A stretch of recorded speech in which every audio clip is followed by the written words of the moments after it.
Hi, I'm Tara. I've been a modest person for most of my life, but I'm going to tell you the story of how I got a big head. And it all started when I got big, well, everywhere else. I was always super tall and super skinny. I got made fun of a lot when I was a kid. They called me names like Beanpole and Giraffe. I even got a Dikembe Mutombo once.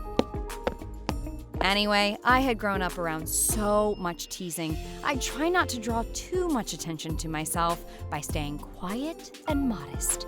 I was never comfortable with the way I looked. No one was calling me names anymore, but everything I'd heard from bullies back then echoed in my mind. Whenever I looked in the mirror, I thought I kind of did look like a giraffe. I was so insecure I had become my own bully. So I decided to do something about it. I found a personal trainer and started working out at the gym. It was really tough and discouraging at first, but Val was always super encouraging, even when I didn't believe in myself. Once I got the hang of things, I was surprised at how quickly I grew. Pretty soon, I got even stronger than Val. Val said she'd never seen progress like this. She even encouraged me to compete as a pro bodybuilder. At first, I wasn't sure about that. The idea of standing on stage for everyone to see me and judge me from every angle sounded like my worst nightmare. But then, people at the gym started paying me compliments. I wasn't used to attention. This was also positive. I started digging it. Sometimes people would even come up to me on the street and ask to take a picture, like I was a celebrity or something. Once, someone greeted me by flexing their arm, and I flexed mine back. And after that, I started doing that as a way to say hi to people. And they'd always flex back. It sort of became my thing. And people loved it. I'd do it to the mailman after he dropped off my mail. And whenever someone let me cut into their lane during rush hour, I'd hit him with one of these. Boom! And of course, it's how I greeted Val. It got to a point where we were almost entirely communicating like that. Val was always so psyched about my progress, and that got me psyched. She finally convinced me to compete in my first bodybuilding competition. I was nervous, but when I got up on that stage and hit my poses, I heard cheers and applause. My nerves instantly went away, and I hit him with my trademark pose. Boom! This time, I gave him 2 tickets to the gun show. The crowd ate it up, and I won first place. Val and I went out to dinner to celebrate that night. I was still riding that high from winning my first contest, so the gun show was on full display. Boom! 2 first-class tickets to the gun show. I started winning more contests. The more I won, the more attention I got. I even got on the cover of Gun Show Weekly and Muscle Worship magazine. I was kind of famous.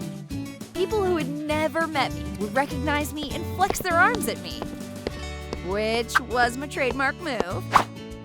Boom! 2 tickets. I was also invited to fitness conventions where I'd do meet and greets with all my fans. People would wait in line for hours to get an autograph and a picture. I even got sponsored and did all kinds of commercials too. Who knew that my big muscles would get me on TV? Ever feel like you need to just get away? Enter our sweepstakes and you could win, boom, 2 tickets to Hawaii.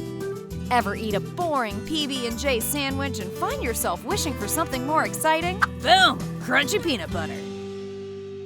Ever been driving along in your car and then all of a sudden, boom, you get in an accident? But what if it wasn't your fault? What do? Boom, you call Simon & Kurtz, accident attorneys. Also, la boom, se habla español.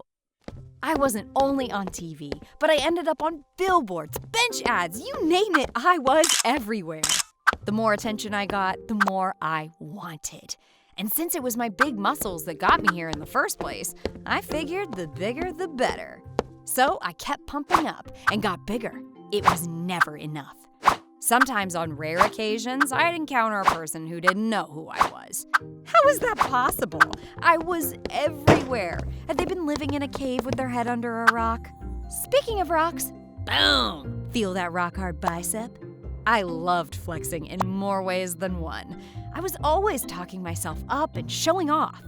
But I was so big at this point, some people didn't like it.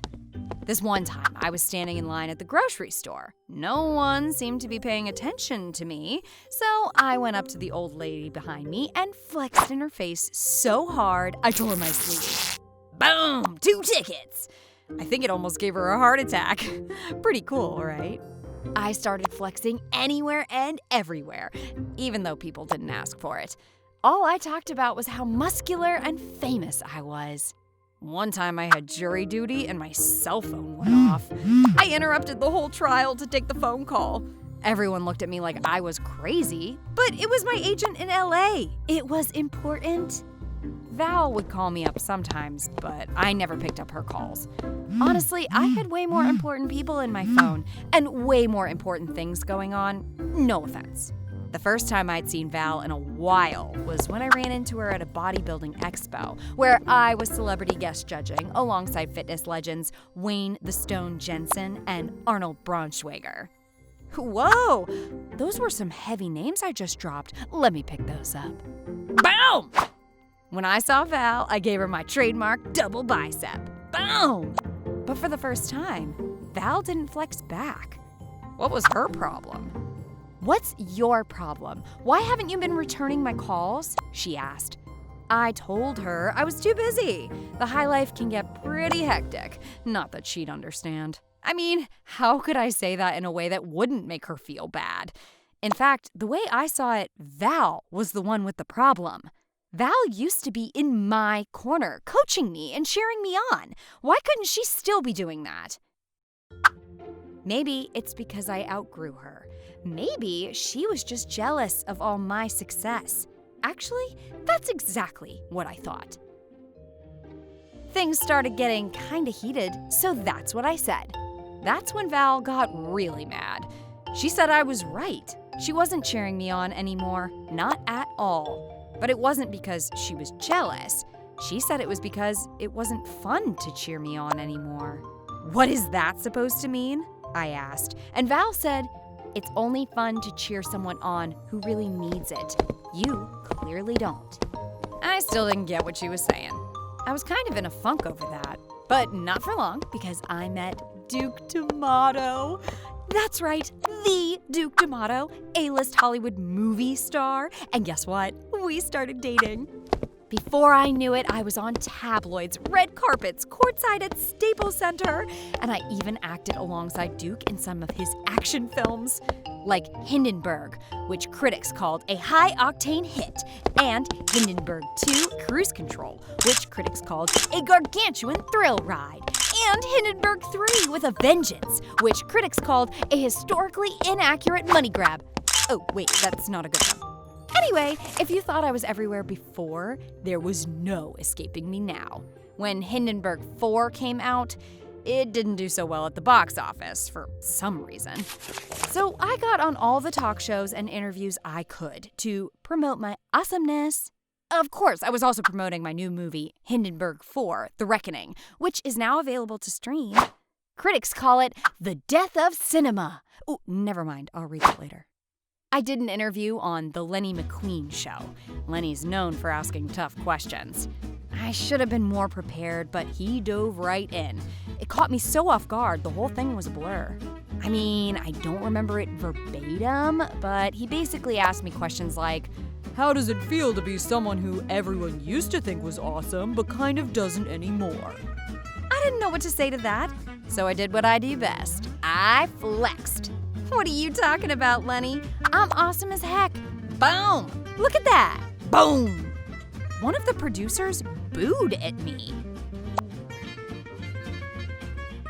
Anyway, the movie was tanking even worse. And to top everything off, Duke broke up with me. I couldn't believe it. Now that things weren't going so great, he was bailing? I'm glad I was never on the actual Hindenburg with him. Duke explained that people were sick of the Hindenburg movies and anyone who has anything to do with them, and that his agent said he needed to create distance from me. That's when I realized he had only been with me to get more attention. And now that it was negative attention, he was out. That got me thinking. I had gotten drunk with fame too. Attention had played a funny role in my life. The very thing I used to avoid like the plague. I I ended up chasing after every chance I got. It's a seductive, intoxicating mistress. It all began when people started admiring my physique, and that admiration turned to worship. And then it felt like I was being worshipped. And who could turn that down? Then I started thinking about Val and the old gym we used to work out at. I missed those days. So I went over there to do some squats to clear my head. I had a lot of pent-up energy to let out, so I stacked the weight really heavy. But I couldn't finish my reps. I must have been stressed because I felt my knees buckle. That's when Val came out of nowhere to spot me, and she gave me the encouragement I needed and helped me finish. Just like old times, I was thankful, and I felt bad. I told her I was sorry for being such a jerk lately. She said she was sorry she stopped rooting for me, but that she was going to be supportive from now on. Yeah, well, I knew I'd been blowing my own trumpet a little too hard. Then she said, if you let me do it for you, you won't have to. Ever blow your own trumpet a bit too hard? Tell us about it in the comments. And don't forget to like and subscribe for more hidden wisdom stories. Remember, when you share our stories, you're sharing wisdom. And let me know if you want tickets to the gun show. I know a guy. Or two. Boom!